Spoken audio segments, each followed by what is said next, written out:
The Catholic Church is almost 2,000 years old. It is one of the oldest institutions in the world. But how did Catholicism begin? According to Catholic tradition, the story begins with Jesus Christ. Jesus was born in Bethlehem in Judea, sometime between 6 and 4 BCE. He grew up as a Jew and taught within the Jewish faith. When Jesus was about 30 years old, he began his public ministry after being baptized by John the Baptist. His ministry lasted for about 3 years.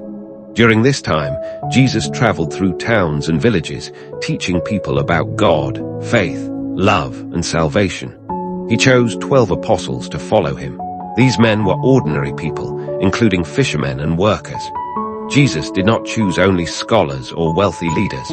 His message was especially connected with ordinary people, the poor, sinners, prisoners, and those who were often ignored by society. Jesus eventually entered Jerusalem. By this time, he had become well known, and the Roman authorities saw him as a possible threat. Jesus was arrested and crucified, but his followers believed that he rose from the dead. This belief became the foundation of the Christian faith. At first, Christianity was not a separate religion. The first followers of Jesus were Jews, and they still followed many Jewish customs and laws. They believed that Jesus was the promised Messiah and that his resurrection gave new meaning to their faith. The apostles then began spreading this message. Christianity first spread among Jewish communities around the Mediterranean, but as persecution increased in Jerusalem, the followers of Jesus began moving to other places. One important city was Antioch. Antioch became one of the first major places where Gentiles, people who were not Jews, joined the Christian movement. This changed Christianity greatly. One of the most important people in this period was Paul. Paul helped spread Christianity among non-Jews.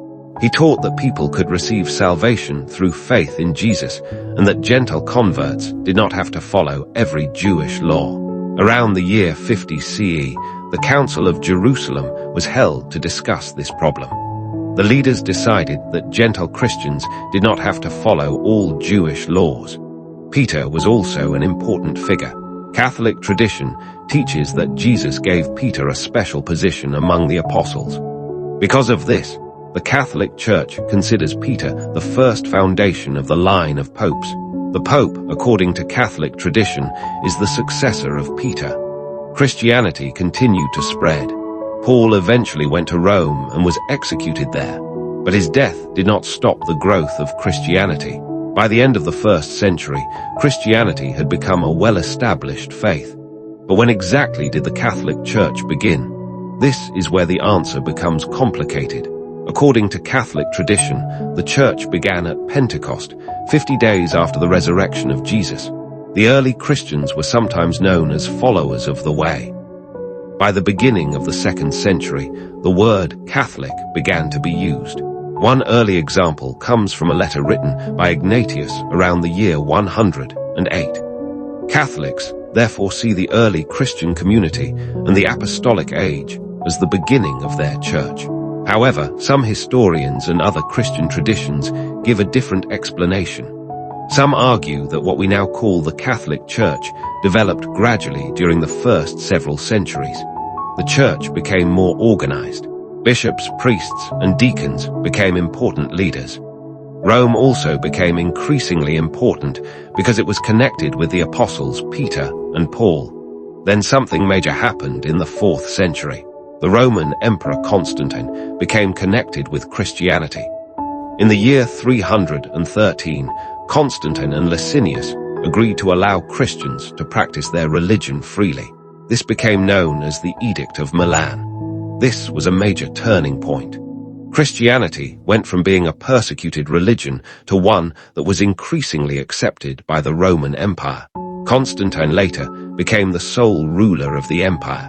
In 325, he called the Council of Nicaea. More than 200 bishops came together to discuss important questions about Christian belief. Constantine took an active interest in these religious debates because he wanted unity within the empire. After this period, the relationship between Christianity and the Roman state became much stronger. So when did Catholicism actually begin?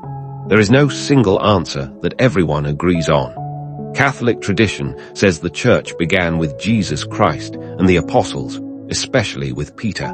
Others believe that the Catholic Church developed gradually between the 1st and 4th centuries. Some even connect its formation, especially with the Roman Empire and Constantine. The important point is that the history of Catholicism was not created in one single day.